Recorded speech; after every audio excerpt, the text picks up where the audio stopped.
Right, hello, happy Friday. Welcome to Victims of the Punt, our show about New South Wales horse racing. This Saturday we're racing at Rosehill, which is on the lands of the Barra-Mudigal people. We acknowledge them as the traditional owners and pay our respects to their elders past, present and emerging. Victims is brought to you by Australian-owned and operated by me, bookmaker RedfernExpress. The winner finding machine that is Mailbag Bloodstock with at least one runner at Flemington tomorrow, I think. And, of course, Punting Form, Australia's best racing database.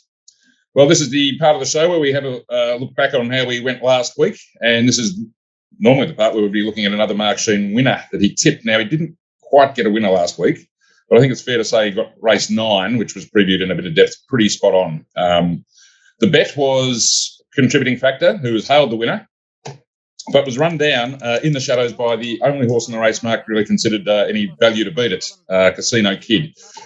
And they put a bit of a space in the others. Casino Kid was around $13 when Mark mentioned it. Contributing Factor got out to about $7, $8 on Betfair, which was just crazy odds, wasn't it? As you can see by Rob's head shake, he and I think, were only on Contributing Factor and not Casino Kid. Mark, did you chop out on the race? Yes, I was on them both, so I was very happy there. It was very grim until that race, I must say. I'd made several mistakes throughout the day. I was kicking back strongly, though, after that and a few other races. So, anyway, got me head in front. It was a nice sight to see them both come away. That's good to hear. And just further reinforcement that there's no last race. You've got to stay in the game. If you get behind, you can always chop yourself out. Where does that bring us to? Any promos or special offers this week? Yeah, well, apart from our standard sort of all-day, everyday ones and the AFL and NRL ones, we're running one on the Caulfield and Melbourne Cup futures markets just starting this morning. So when you see this video, just head to ReadyBet, sign up, log in, and there's a great offer if you have a bet on the Caulfield and Melbourne Cups, running for a couple of weeks, I think. So go and check that out. Okay, RedfernExpress BLACKBOOKERS. This segment everyone's been waiting for. Best free content you find on Sydney racing, presented by mailbagbloodstock.com.au. New purchase. We've bought it off the big boys. It's called Keats. It's a formerly Coolmore-owned horse. It heads to Gavin Bedgood. It's got some very nice benchmark figures in Australia. 3-year-old listed winner in Ireland by Galileo, closely related to champion 2-year-old and dual Guineas winner, now stallion Churchill. Probably hear a bit more about Churchill on Sky. We're always talking about Churchill. It's just turned 6. Change of environment will suit. Email jono@themailbag.com.au to get more info. So 2 trials this week. First up from Wyong on Wednesdays, a Chris Lee's trained filly who raced against some pretty handy horses as a 2-year-old. It's called Yankee Hustle. Yeah, Yankee Hustle. I think she finished about midfield in one of the lead-ups to the slipper, and then she failed to handle a really heavy track after that. Now, she trialled at Wyong on Wednesday. She is eased back to midfield. She's in cerise colours with blue spots, and she sits pretty wide throughout the journey here. And as you can see, coming up towards the home turn, probably just a little bit past midfield, and she goes pretty wide coming around the home turn. Rider starts to shake her up a little bit at the top of the straight, and she does make good ground down the outside. Now, most of these trials at Wyong are dominated by horses which have got early speed and down near the inside. So I like to look for horses that get back and come wide off the speed. As you can see, the hats are out a fair way as well, which even accentuates the on-speed. So that's her, the widest on the right of the screen.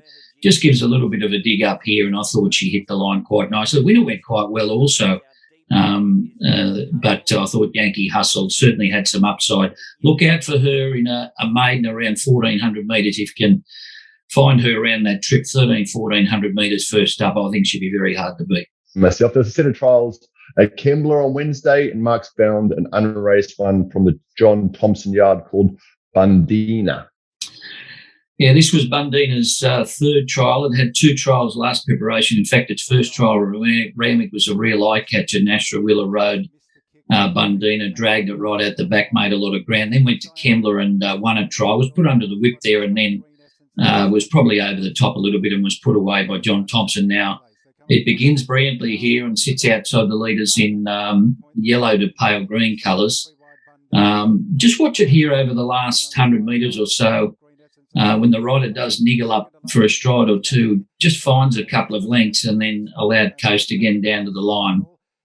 I thought this was probably the best of its 3 trials so far, just like that acceleration when it was given a little bit of a dig.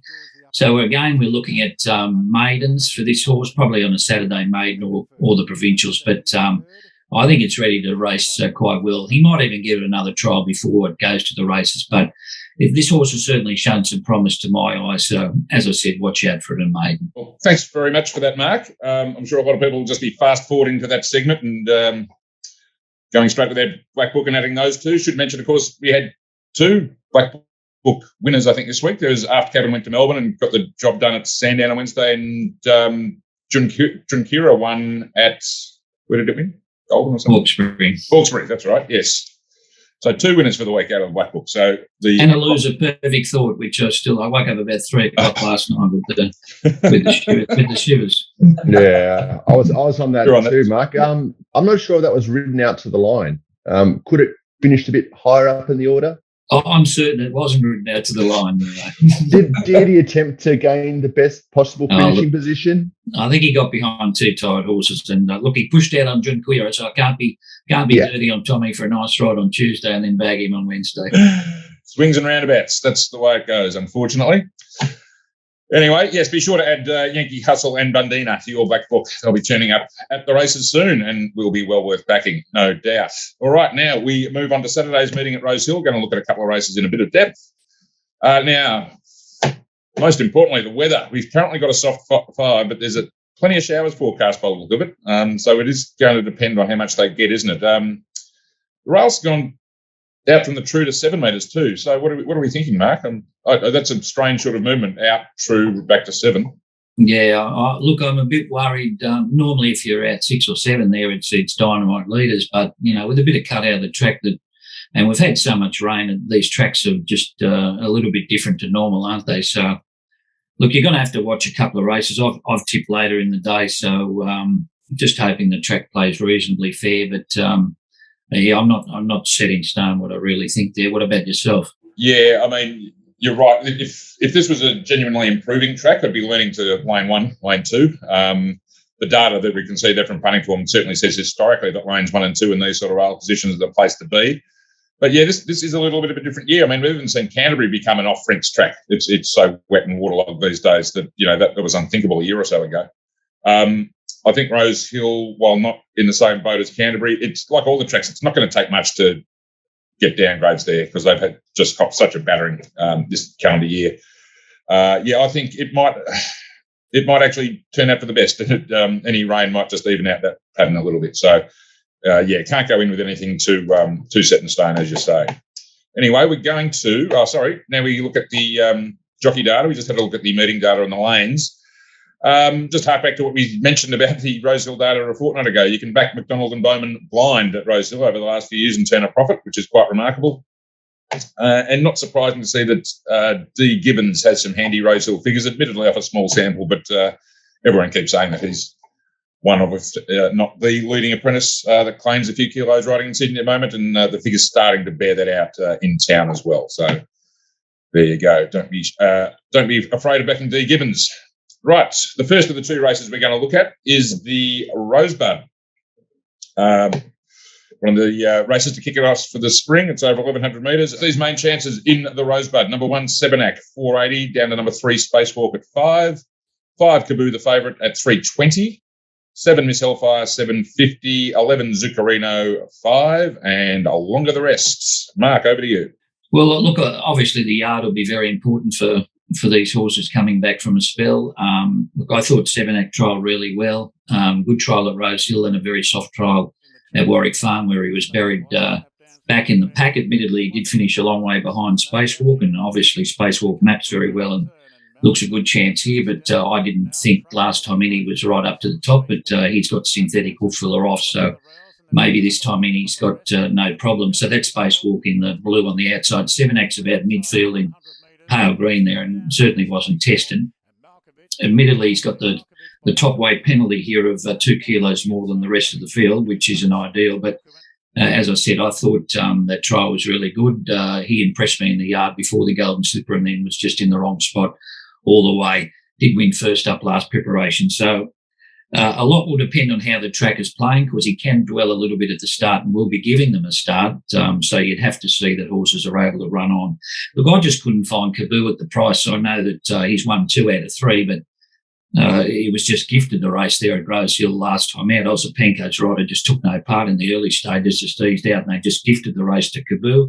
This is a different kettle of fish where he's got to settle back. As I said, I think Spacewalk's going to find a nice spot, and Zuccarino is up in grade, but he's a nice type and will find a nice spot as well. But I think Sevenac's got a bit of class, but with the disclaimer that you'd want to be seeing them run on. Yeah, that's going to be critical. We should, of course, point out Sevenac is a member of the Trial Black Book, so people will be backing it anyway. But Mark pushing it as well in this race under these conditions on Saturday.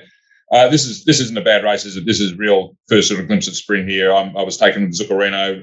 Sevenac raced in really good races first prep. Rob, this is your sort of bread and butter. You probably can't tell us too much now, but on Saturday you'll have plenty to say about this lot, I imagine. I will. I love these early 3-year-old spring races.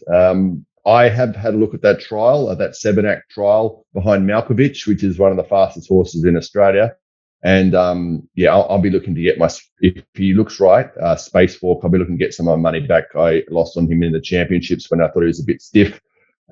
He's a nice type. He reminds me a bit of Viridine for some reason. But I think, we'll see what the odds do. And I think J-Mac's on. So, and there's a chance it could go to Melbourne. I see it's double nommed as well, Spacewalk, but I guess we'll find out more about that. But just keen to have a look at them. All right, thank you very much. Now, the other race we're going to have a look at is the club's New South Wales handicap, a benchmark 78 over 1,400 metres. And if the Rosebud was a bit of a foretaste of spring, I think it's fair to say that this race isn't. It's pretty run-of-the-mill, but there's an opportunity to make some money. And the main chances in it are start at number 4, Marnix at 480, 5, Canasta at 950, 6, Love Planet at 9, 7, Papal Warrior at 13, and the standout favourite, number 8, Colino at 225. You're with him, Mark? Yeah, I think he'll win. I think he had 5 or 6 weeks between runs there before his last start. He got absolutely poleaxed to the 600, nearly fell. His legs went from behind him there, and then he loomed up again after getting that check and just ran out of condition. So I think with that, and he was back in distance as well from a mile. So I think this sets up a lot better for him. McDonald on, doesn't look to be a lot of speed. I think Canasta rolls forward. He should be 2nd or 3rd in the early part. Love Planet may be ridden differently and go forward as it has in the past. But at the very worst, I would think he'd be in the first 4. So I think he sets up nicely here. And I think he'd be much better on top of the ground. I know he's won on heavy ground at his first start in a race, but I'm not sure that he really handles the wet all that well. And I think getting back on this sort of surface will certainly suit him. So I know he's pretty skinny odds now, but I think he sets up perfectly to win this race.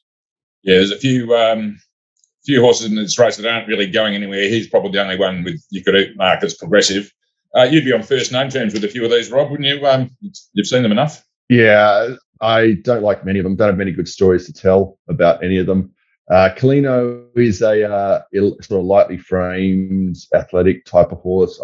I take Mark's point that heavy is probably not its go, but I don't think if it, late in the day we do get the rain and it does get down to sort of soft track, I don't think that would be too bad for him. If it gets to heavy, maybe got some concerns, but it looks a race that, due diligence would probably suggest not my go at this price range anyway, but Colino looks the one. Yeah. Yes, he does look like a good thing in a pretty winnable race, doesn't he? Anyway, that brings us to the end. We'll just recap those 2 bets for you from Mark. Race 8, number 1, Sevenac, and race 9, number 8, Colino. Should, of course, remind you to like, subscribe, and hit the notification bell on YouTube down there to ensure that you see more of this great free content, and follow the Mailbag on Twitter, Facebook, and Instagram. Well, that's it for this week. I'd like to thank Mark and Rob very much for your time, and we'll see you next week.